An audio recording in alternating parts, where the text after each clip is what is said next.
Ibu yang punya modul silakan dibuka untuk kita cermati secara bersama-sama. Kemudian di tutorial webinar sesi yang kelima ini ada tugas tutorial kedua ya. Tugas tutorial kedua ini sudah saya upload di LMS kita, itu sudah bisa dikerjakan oleh Bapak dan Ibu semua, bisa melalui LMS itu sendiri, bisa melalui WA ataupun email saya ya.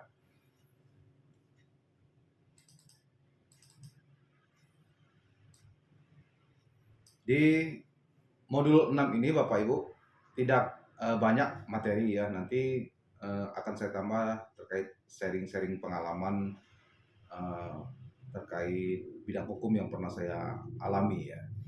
Jadi materi yang akan kita bahas adalah permasalahan hukum klasik ya.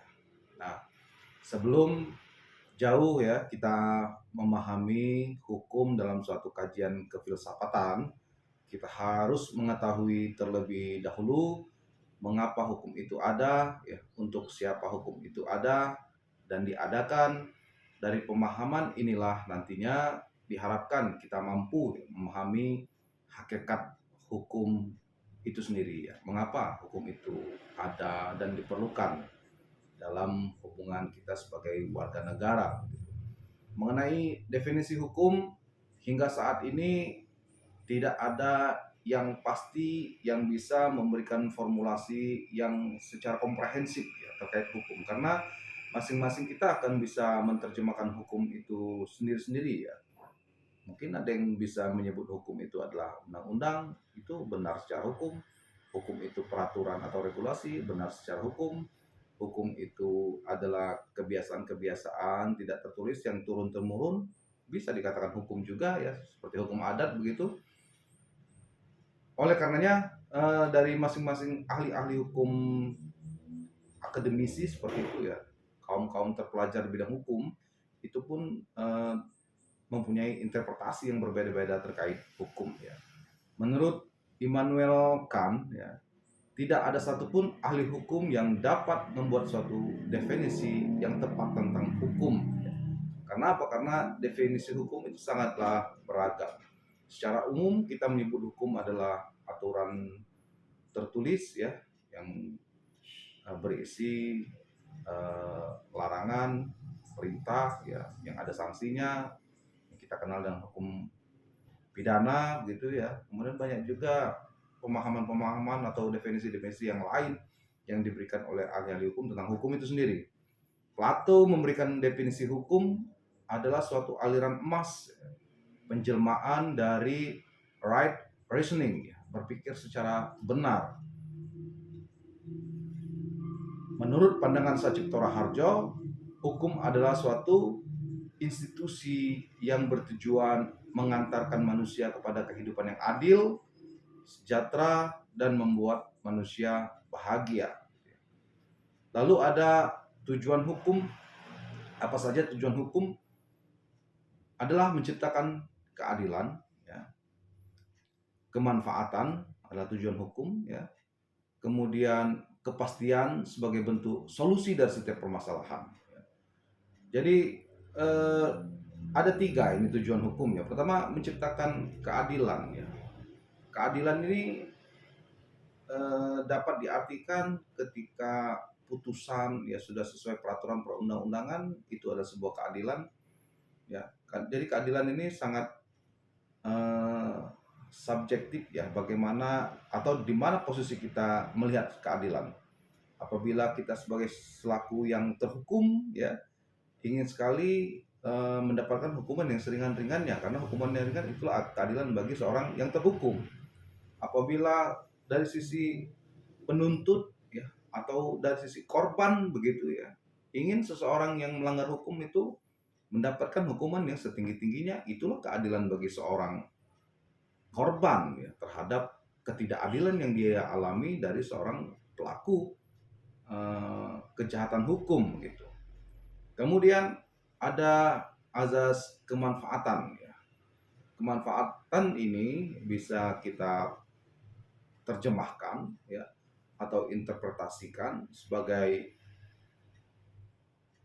fungsi dari adanya hukum ya.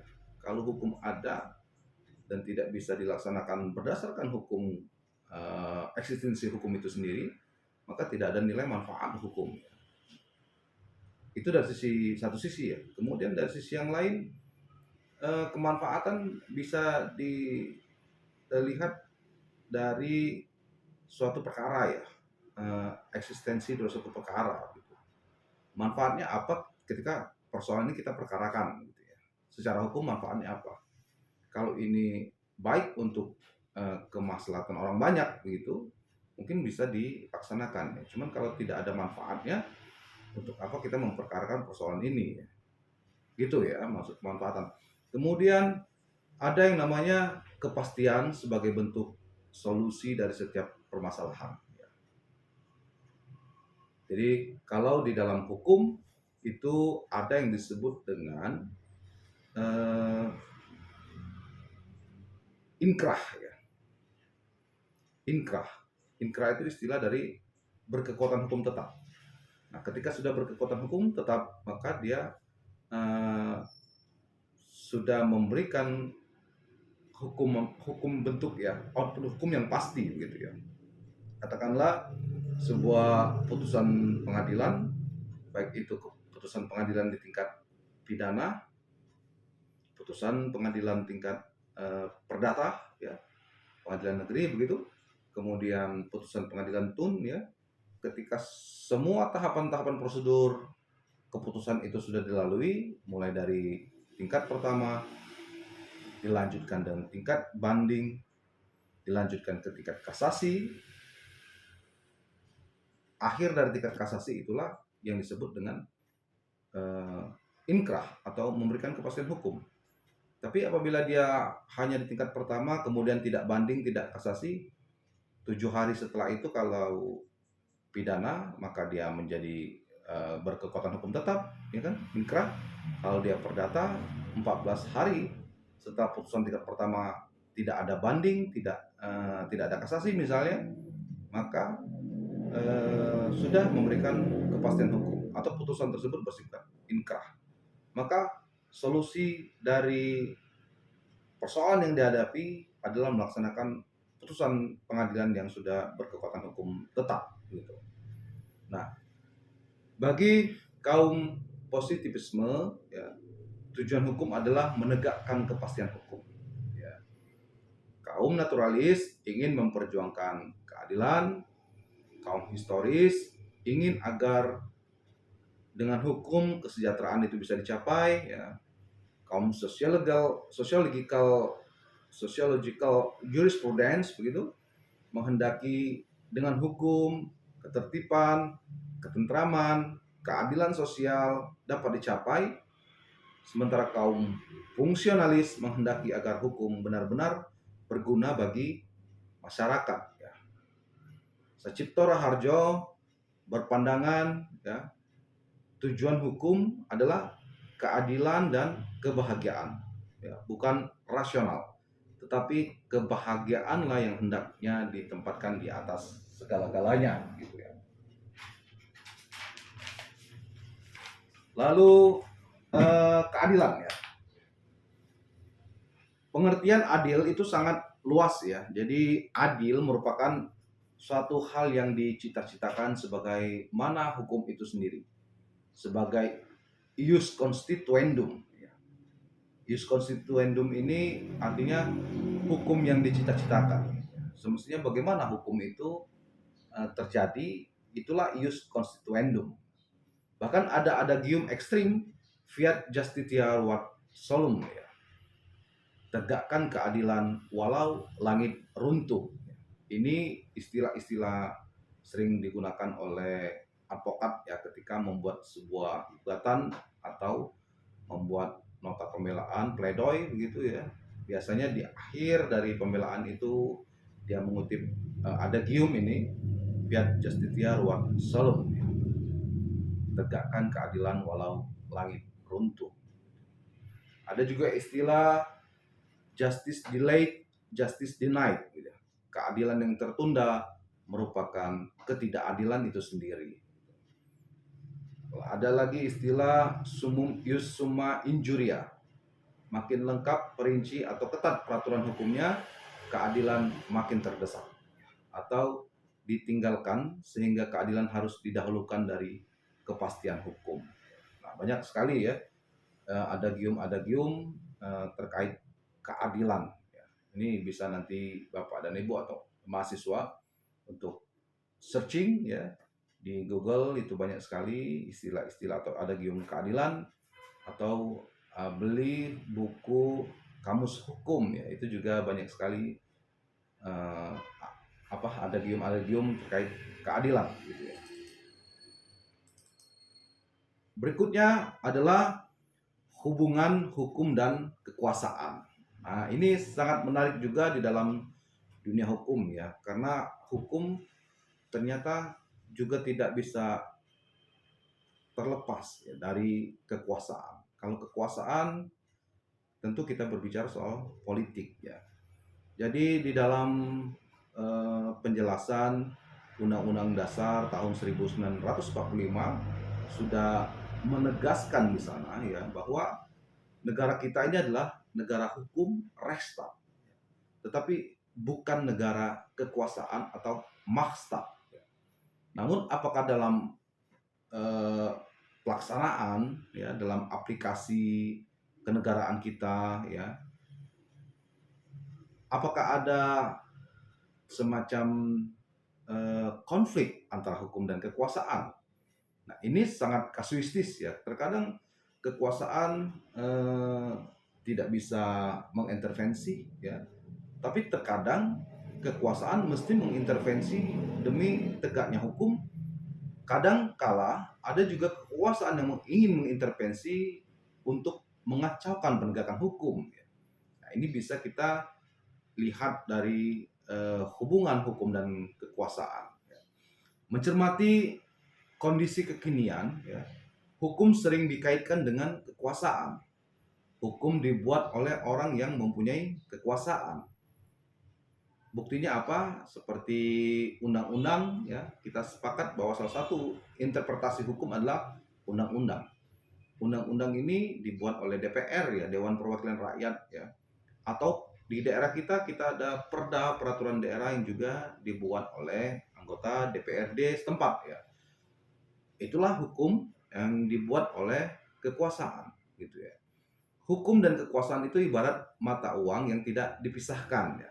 Tak sama tapi selalu menyatu ya. Apakah ada hubungan hukum dan kekuasaan?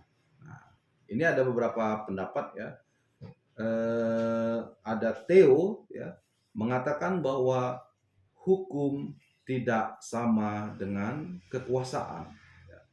Menurutnya, hukum akan kehilangan artinya apabila disamakan dengan kekuasaan. Hal ini karena hukum bermaksud menciptakan suatu aturan masyarakat yang adil berdasarkan hak manusia yang sejati. Tujuan ini tercapai kalau pemerintah tinggal di bawah norma-norma keadilan dan mewujudkan aturan yang adil melalui undang-undang. Dapat kita lihat di sini hukum letaknya lebih tinggi di atas pemerintah dan pemerintah harus bertindak sebagai abdi hukum. Hukum yang tidak didukung oleh sesuatu kekuasaan cepat atau lambat akan lumpuh dan kehilangan kewibawaannya gitu ya. Kita lihat dari kasus yang sedang viral lah ya, terkait kasus Verdi Sambo ya, di mana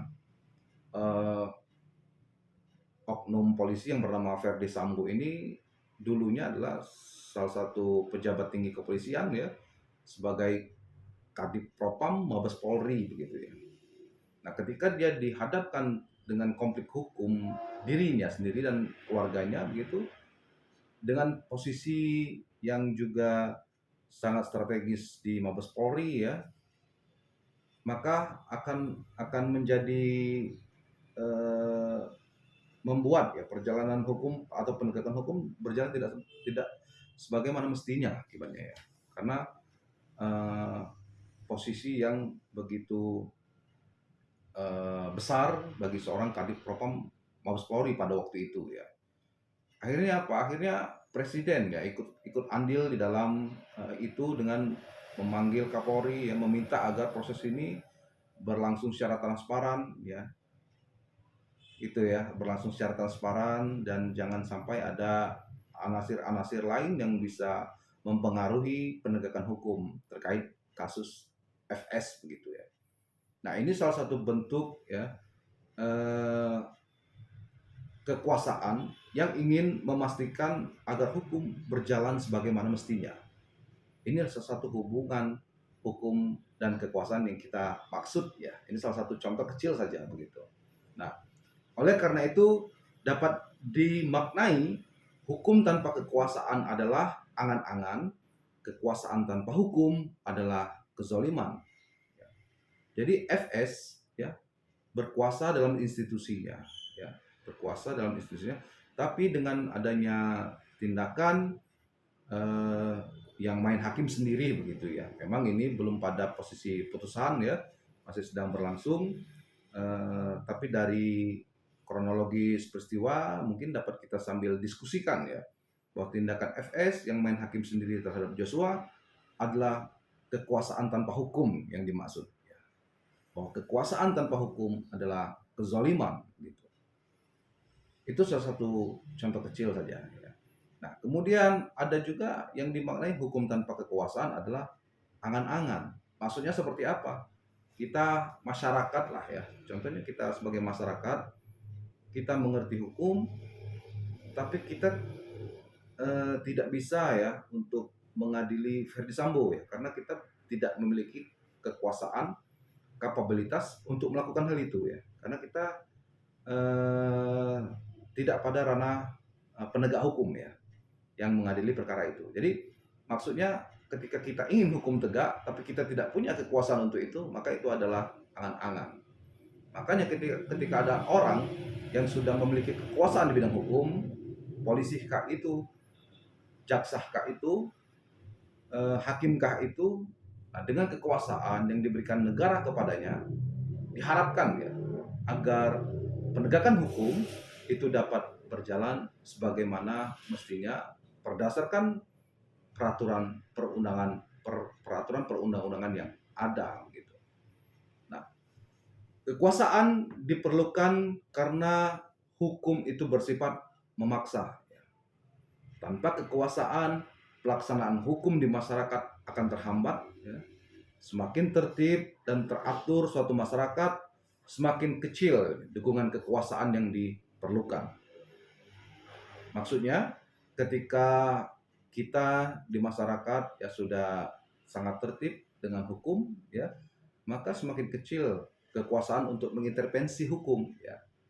Karena untuk apa diintervensi lagi? Karena hukum sudah berjalan sebagaimana mestinya, ditambah lagi subjek-subjek hukum, yakni masyarakat atau warga negara, sudah tertib, sudah melek hukum, sudah tahu mana benar, mana yang salah.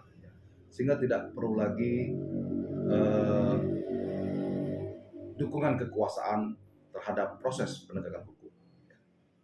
Namun memang dalam konteks Indonesia masih sangat diperlukan ya dukungan kekuasaan dalam proses penegakan hukum dalam hal yang positif ya, bukan dalam arti yang negatif. Dalam arti yang negatif ada kekuasaan ya yang ingin mengintervensi hukum. Contohnya misalnya ada kolega atau keluarga ya yang terkena kasus hukum, katakanlah misalnya kasus korupsi begitu, lalu dengan kekuasaan yang dia miliki ya dia ingin mengintervensi agar hukum dapat diatur sebagaimana sedemikian rupa gitu ya, agar keluarga atau kerabat atau kolega ini tadi bisa bebas ya dari ancaman hukum. Nah, ini juga salah satu bentuk intervensi kekuasaan yang negatif ya begitu ya. Nah, hukum membutuhkan kekuasaan ya. Tetapi ia juga tidak bisa membiarkan kekuasaan itu untuk menunggangi hukum gitu ya. Hukum membutuhkan kekuasaan tetapi juga tidak bisa membiarkan kekuasaan itu untuk menunggangi hukum. Jadi kekuasaan ya diperlukan itu dalam memastikan agar hukum dapat berjalan sesuai peraturan perundang-undangan, on the track begitu ya. Nah, akan tetapi kekuasaan ya tidak bisa menunggangi hukum.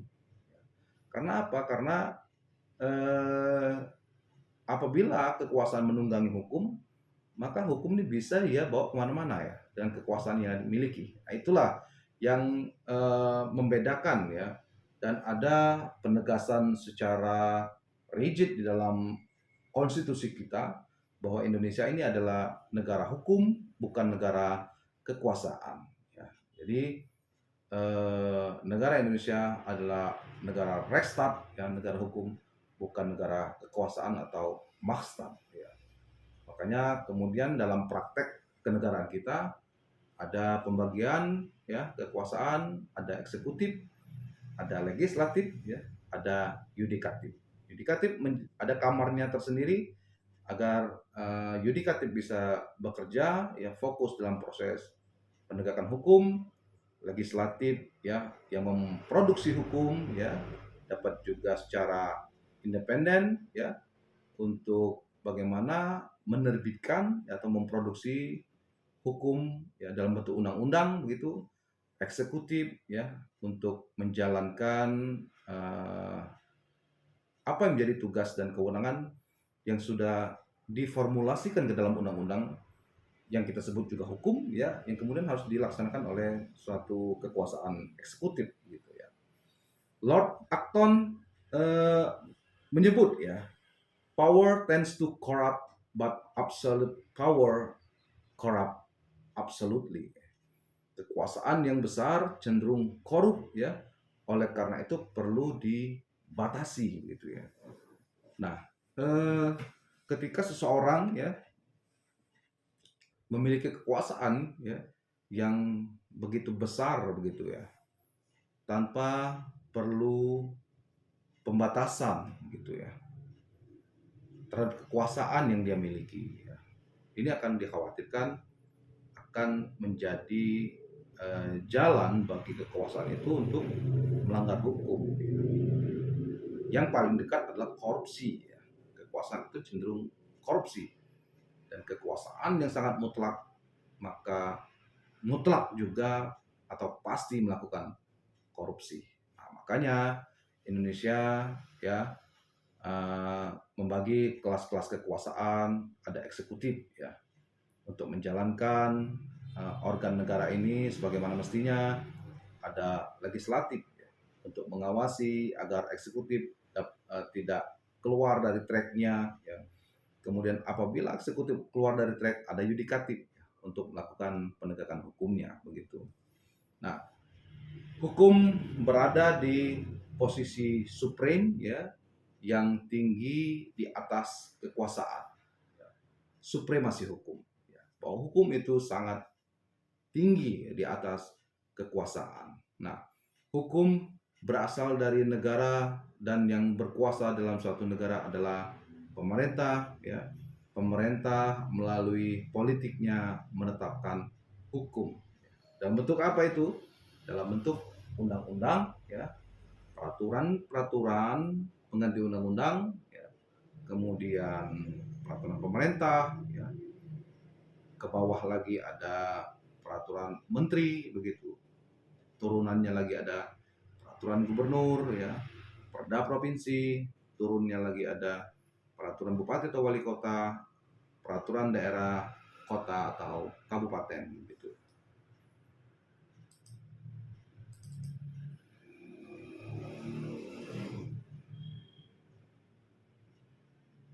Berikutnya adalah permasalahan hukum kontemporer ya. Hukum sebagai pembaharuan masyarakat ya. Law as a tool of social engineering. Ilmu hukum mempunyai tugas untuk mengawasi hukum yang terus-menerus berkembang ya, di tengah arus perubahan sosial sampai dengan hari ini ya. Hukum akan terus-menerus dihadapkan pada perubahan-perubahan yang tidak melepaskan diri terhadap medan ilmu yang selalu bergeser sesuai dinamika sosial.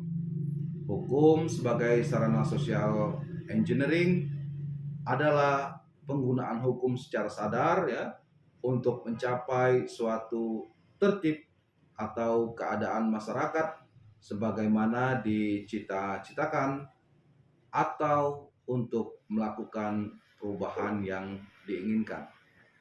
Kemampuan seperti ini biasanya hanya dilekatkan pada hukum modern sebagai lawan dari hukum tradisional.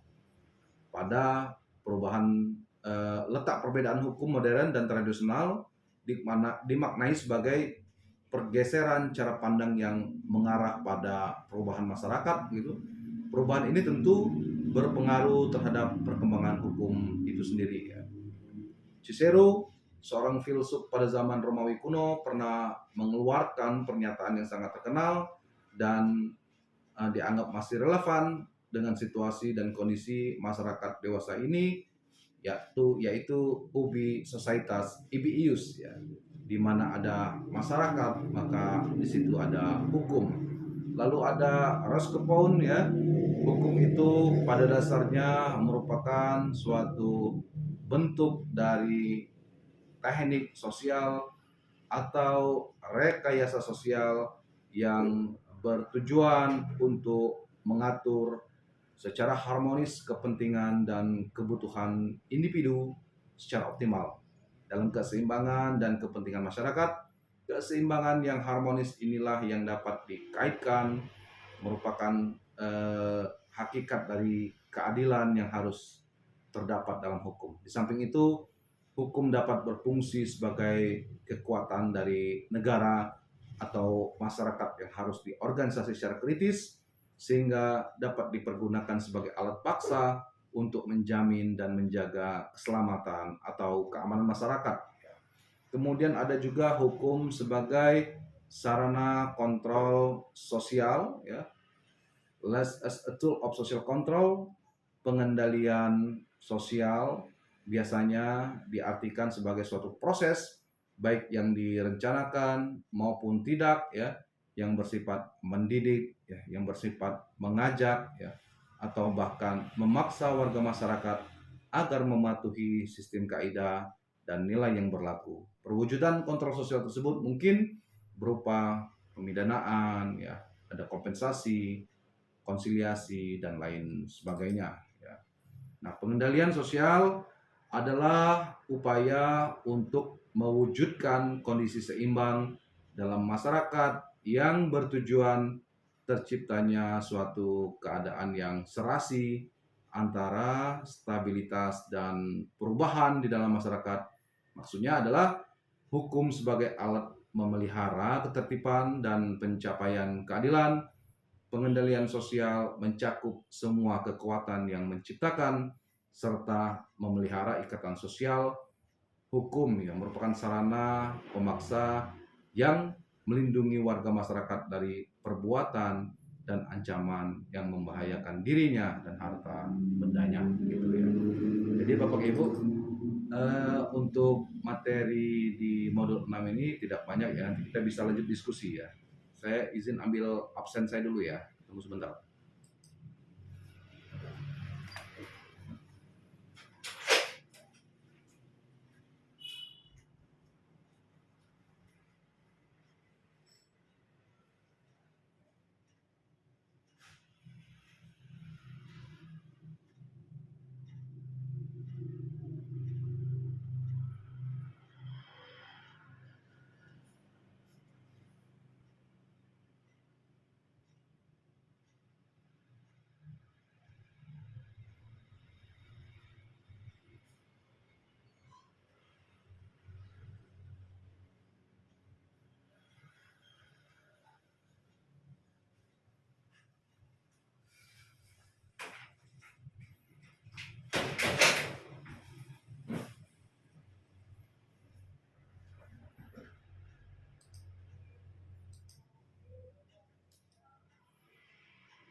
Baik, saya coba panggil satu-satu ini. Apakah Pak Dedi Setiawan ada? Pak Dedi Setiawan?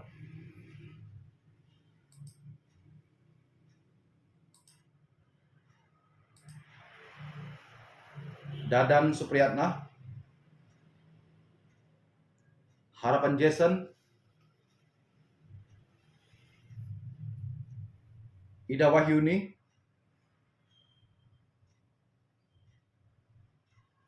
apakah ada? Kelvin Dimas, Sela Dea Permatasari, oke. Lalu Aan Apriansah, oke. Kelvin Alfiansah, Yoki Manrasa, Mike Octavia, oke. Alfahmi Adam,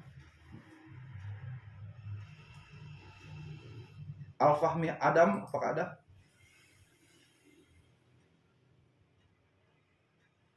Oh, ini baru lihat yang absen ya, oke.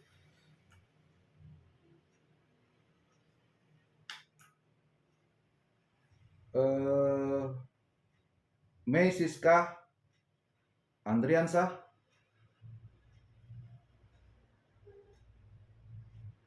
Dewi Prasiska, lalu Taufikur Rahman, baik. Lalu Arjun Tri Saputra, kemudian Sritama Iza,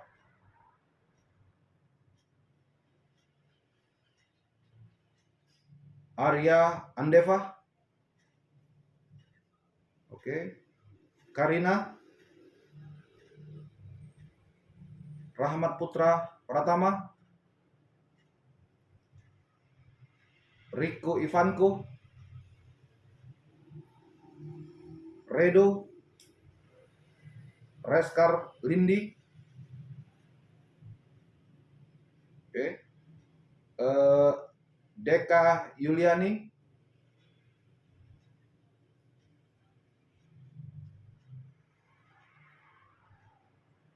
Ahmad Haziz, Ahmad Ade Hartawan, oke. Rizky Ramadhani, Daniel Inson,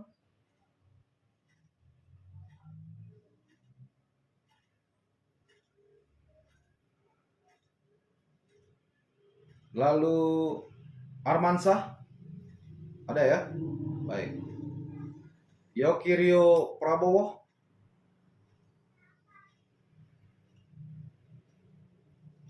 lalu Tike Wulandari.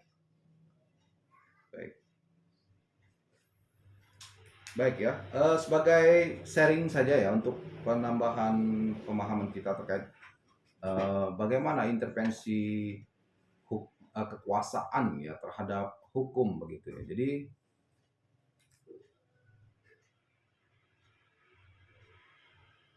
oke ya, Kelvin Dimas ya. Oke.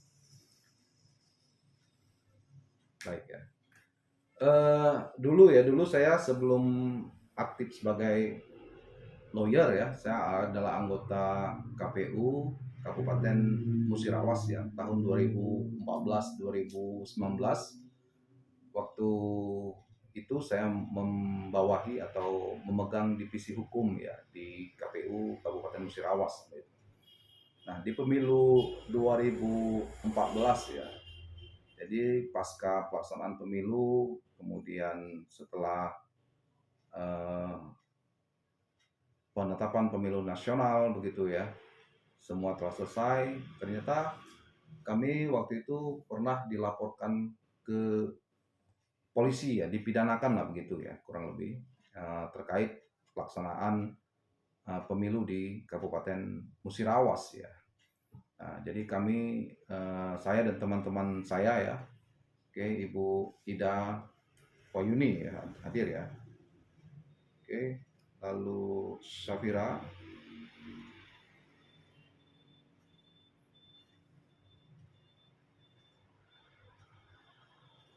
ya, baik ya. Saya dan teman-teman saya ya, kami 5 orang waktu itu sebagai anggota KPU ditetapkan sebagai tersangka begitu ya. Kemudian setelah tersangka kami ditetapkan sebagai terdakwa ya. Akhirnya tetapi tidak ditahan waktu itu ya. Kami walaupun jadi tersangka tapi tidak ditahan oleh pihak kepolisian dan kejaksaan. Tapi kami harus mengikuti sidang ya sebagai terdakwa. Ketika jadwal sidang harus hadir di persidangan begitu ya. Nah, perjalanan persidangan cukup memakan waktu yang panjang ya, kurang lebih tidak panjang ya, singkat ya, kurang lebih 7 hari ya, 7 hari proses sidang itu harus sudah putus ya, 7 hari atau 14 hari saya lupa gitu. Nah, kemudian di akhir putusan ya, walaupun kami sudah juga menyiapkan pembelaan-pembelaan sesuai dengan bukti-bukti yang kami laksanakan begitu ya, akhirnya kami diputus bersalah ya, bersalah dan dipidana percobaan gitu ya. Pidana percobaan ini kalau dalam hukum pidana dia tidak menjalani hukuman ya, tidak menjalani hukuman tahanan, dia tetap dipulangkan ke rumah tapi statusnya sebagai percobaan ya, hukuman pidana percobaan dengan waktu selama 6 bulan ya. Jadi kalau ada pidana yang dibuat selama 6 bulan itu maksudnya ada perbuatan pidana ya, baik yang sama maupun yang baru dalam kurun waktu 6 bulan itu, maka kami akan dibawa ke rumah tahanan ya. Tapi kalau tidak ada pidana maka tetap ada di rumah ya. Tapi meskipun tidak ditahan ya, keputusan itu namanya kita sebagai anggota KPU ya, itu sangat fatal sekali ya, karena akan diberhentikan kalau kita tidak melakukan upaya atau nanti kita dinyatakan bersalah gitu ya. Akhirnya kami melakukan atau pengajuan banding ya ke Pengadilan Tinggi Sumatera Selatan di Palembang ya. Di Pengadilan Tinggi Pengadilan Tinggi memenangkan kami ya, menolak putusan Pengadilan Negeri begitu ya. Nah, ini yang menarik ya. Jadi dengan adanya penolakan dari Pengadilan Tinggi, Pengadilan Tinggi inilah putusan terakhir ya. Kalau dalam pemilu tidak ada kasasi ya. Jadi pengadilan tingkat banding itu adalah putusan terakhir ya, dan bersifat inkrah ya. Nah, setelah tadi kita belajar ya, putusan berkekuatan hukum tetap ya. Jadi setelah adanya putusan banding, kami pada waktu itu kami menang dan dinyatakan dakwaan tidak dapat diterima dan menolak putusan Pengadilan Negeri Lubuk Linggau ya. Kami menang dan putusan itu inkrah, berkekuatan hukum tetap, dan kami dikembalikan harkat dan martabat kami begitu ya. Dan tetap kami menyelesaikan tugas di KPU Kabupaten Musirawas. Jadi selama menghadapi sidang itu, sejak kami ditetapkan sebagai tersangka, kemudian terdakwa, kami nonaktif ya, dinonaktifkan dari KPU ya. Dan setelah menang di tingkat banding, kedudukan kami dikembalikan kembali, ya, hak-hak keuangan kami juga kembali gitu. Nah, ada yang menarik ya. Jadi permasalahan yang saya hadapi bersama teman-teman di KPU Kabupaten Musirawas pada waktu sidang tindak pidana pemilu inilah akhirnya menjadi bahan tesis saya ya di magister hukum saya. Saya menganalisis perbedaan putusan Pengadilan Negeri Lubuk Linggau dengan Pengadilan Tinggi Provinsi Sumatera Selatan di Palembang ya. Nah, ini cocok dengan materi kita hari ini ya, adanya hukum dan kekuasaan. Jadi acap kali tidak hanya hukum dan kekuasaan ini saling menguatkan, tidak begitu terkadang. Ternyata hukum dan kekuasaan ini terkadang juga terjadi perselingkuhan gitu ya. Ada hukum dan kekuasaan ini. Karena banyak sekali teori-teori ya tentang hukum harus berdiri dengan sendirinya. Ada pula teori-teori hukum tidak dapat berdiri sendiri karena ia dipengaruhi oleh kekuasaan ya. Sebagai contoh ya, ada pendapat dari John Austin misalnya ya. pendapat ahli hukum ini, seorang ahli hukum dari Inggris ya, yang mengatakan bahwa hukum itu dipisahkan dari keadilan dan tidak didasarkan pada pengertian baik atau buruk, akan tetapi didasarkan pada kekuasaan dari sesuatu yang lebih kuat. Ya. Itu menurut John Austin. Ya. Artinya kekuasaan ada di atas hukum. Ya.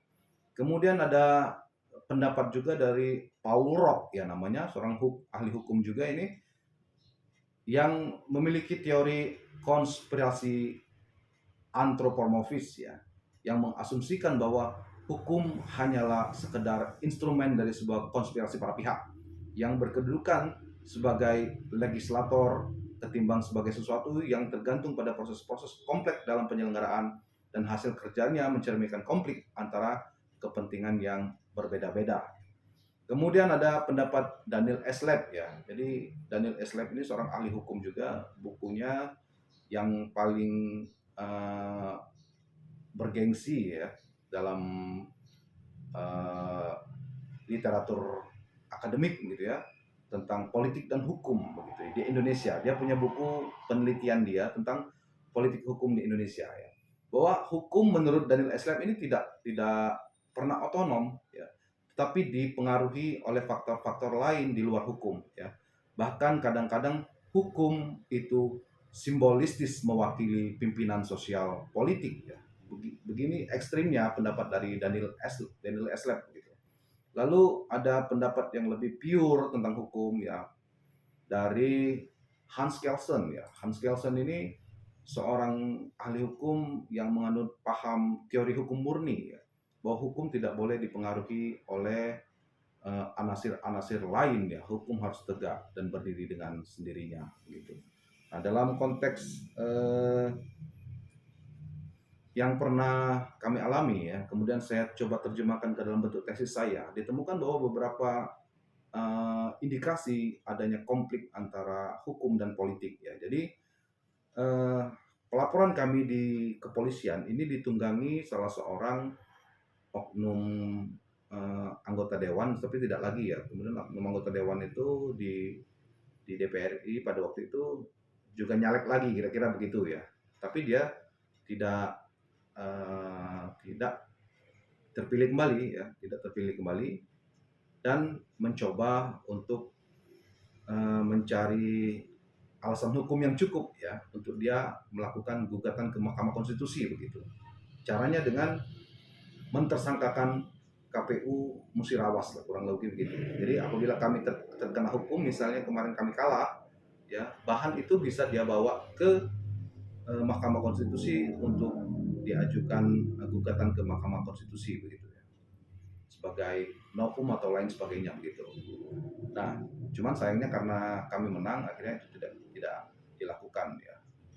Nah, lalu ada indikasi mengapa besarnya kekuasaan dalam mengintervensi persoalan yang kami hadapi pada waktu itu, karena sudah sangat jelas ya. Jadi dalam laporan yang dilaporkan kepada kami itu, kami diduga melakukan penggelembungan suara ya, melakukan penggelembungan suara ya, sehingga harus dipidana. Nah, padahal ya di dalam undang-undang pemilu pada waktu itu ya ada ketentuan yang secara tegas menyebut terkait ya pidana yang berhubungan dengan perolehan suara nasional ya, itu sudah harus diputus 5 hari sebelum KPU RI itu mengumumkan hasil pemilu nasional. Ya. Jadi sebelum KPU RI mengumumkan hasil pemilu nasional, 5 hari sebelumnya itu persoalan sudah putus ya, agar KPU ini tidak salah dalam mengumumkan hasil pemilu ya, perolehan suara nasional pemilu di Indonesia begitu. Akan tetapi ternyata kami diperkarakan ya pasca penetapan pemilu nasional. Artinya apa? Ini sudah kadaluarsah perkara ini ya. Tidak bisa lagi diajukan ke penyidikan kepolisian, ya, kejaksaan maupun penuntutan di muka pengadilan. Namun karena besarnya peran ya oknum caleg yang waktu itu yang juga anggota DPR RI, yang kebetulan juga Komisi 3 di DPR RI dia ya, yang mitranya ini adalah Kapolri, Kejagung, mitra Komisi 3 ya.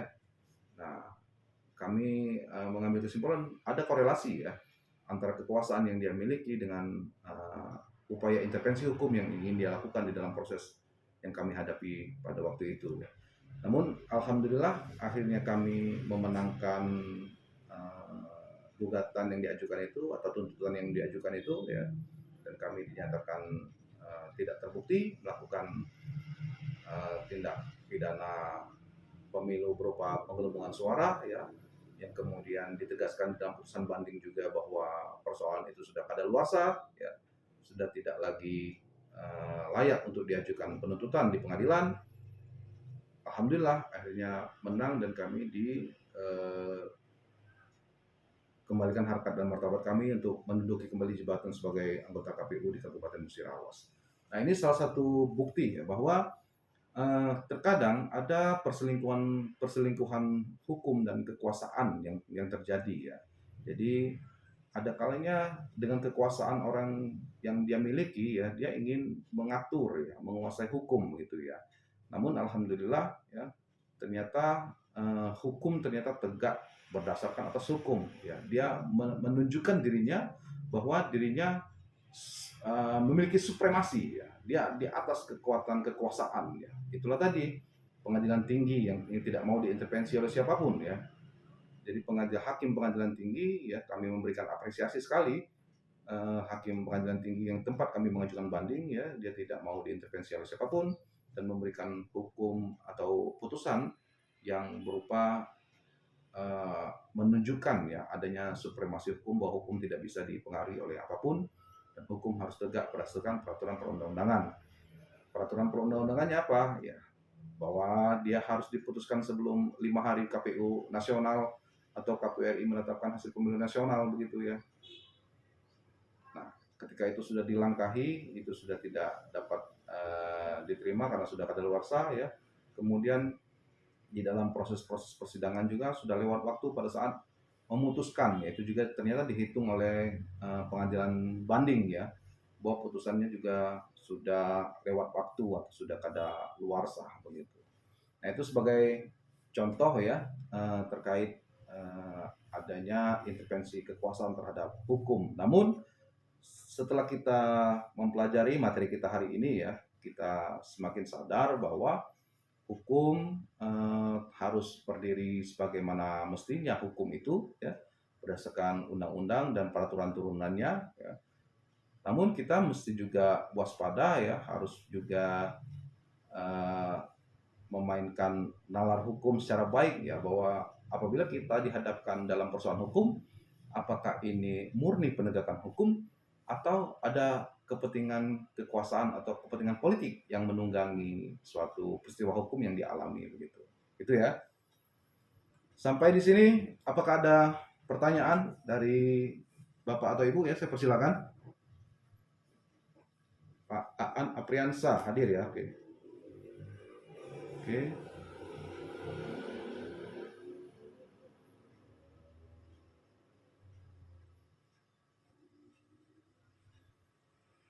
Apakah ada pertanyaan dari Bapak atau Ibunya? Saya persilakan.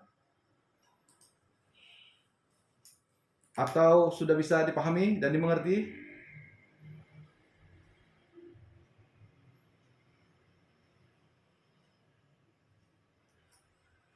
Paham ya? Baik ya. Mengingatkan kita ya. Ya, boleh. Silakan, dengan siapa ini? Karina ya. Oke, Bu Karina, silakan Bu.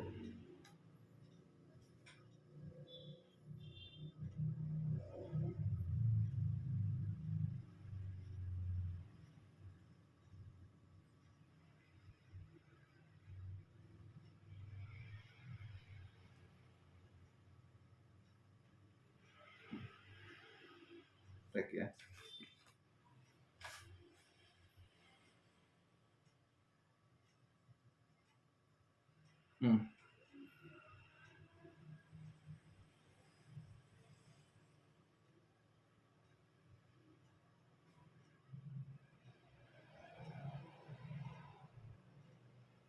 Ya, baik.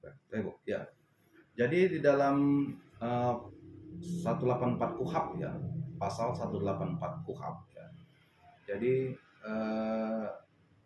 hal-hal yang menjadi bukti itu diantaranya pertama saksi ya. Nah, jadi ketika kita dihadapkan dengan persoalan hukum ya, bagaimana kita memberikan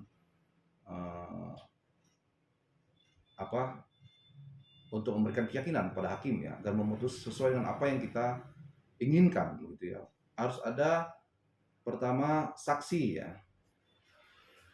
yang melihat peristiwa itu ya. Jadi katakanlah ini persoalan pidana lah ya, persoalan pidana, hukum pidana ya.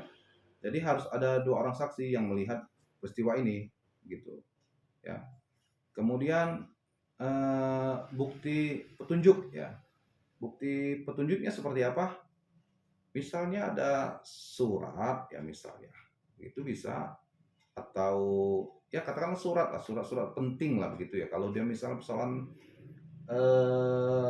tanah begitu ya, ada surat misalnya jual belinya begitu ya, dari mana kita miliki tanah itu gitu ya. Nah, kemudian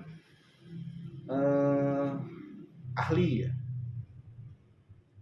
ahli ini bila diperlukan ya. Jadi kalau dia persoalan-persoalan yang sangat pelik ya, misalnya tindak pidana korupsi dan lain sebagainya, akhirnya kita membutuhkan ahli untuk meyakinkan hakim, maka ini diperlukan ya untuk dihadirkan dalam persidangan. Nah, jadi kaitan dengan pertanyaan Bu Karina tadi ya, bagaimana kita memberikan keyakinan kepada hakim ya, karena kita tidak memiliki kekuasaan. Ya hakim ini kan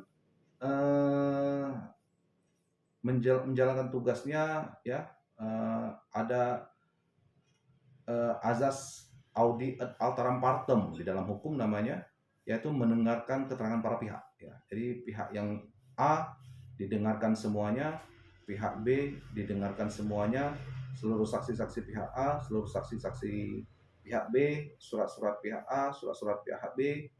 Kalau A ada ahli, kalau B ada ahli, semua didengarkan kemudian diputuskan mana yang benar-benar menurut hakim ya ini benar secara hukum gitu. Itu Bu Karina ya.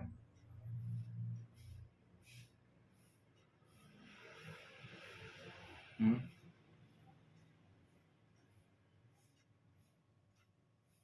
Hmm?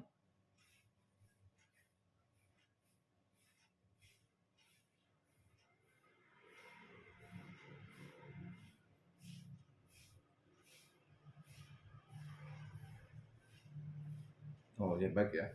Jadi pengacara atau lawyer ini kalau berdasarkan undang-undang advokat juga penegak hukum ya. Jadi advokat salah satu penegak hukum ya, setara dengan jaksa, polisi dan hakim gitu ya. Jadi dalam konteks pendampingan hukum ya, advokat ini tidak bisa memenangkan yang salah ya. Jadi yang dibela oleh advokat inilah hak-hak yang dimiliki oleh terlapor, misalnya kasus pidana misalnya ya, kita eh, membentangkan ya dalil-dalil, argumen-argumen kita ya yang bisa meringankan hukuman terdakwa kalau dia ini adalah pelaku gitu ya. Nah, kalau dia ini bukan pelaku, maka kita membentangkan argumentasi, dalil-dalil yang mengarahkan bahwa dia ini bukan pelaku ya. Nah, itu tidak bisa direkayasa-rekayasa ya, apalagi kasus pidana ya. Jadi tidak bisa direkayasa karena eh, saksi itu tentu ada, saksi dari korban juga ada nantinya ya. Nah, kalaupun ada oknum-oknum lawyer ya yang coba untuk melakukan perbuatan-perbuatan yang mungkin melawan hukum ya, untuk merekayasa segala macam peristiwa-peristiwa yang terjadi begitu. Nah, itu sebenarnya tidak dibenarkan ya. Tapi hakimlah nanti yang akan memutuskan ya dengan keyakinan dan pengalaman hukum yang dia miliki mana yang benar dari peristiwa tersebut begitu. Begitu Bu Karina. Oke ya. Ya, ada yang lain lagi bertanya atau bisa dipahami ya? Baik ya. Kalau tidak ada pertanyaan, saya rasa Bapak dan Ibu semua itu bisa memahami ya Eee,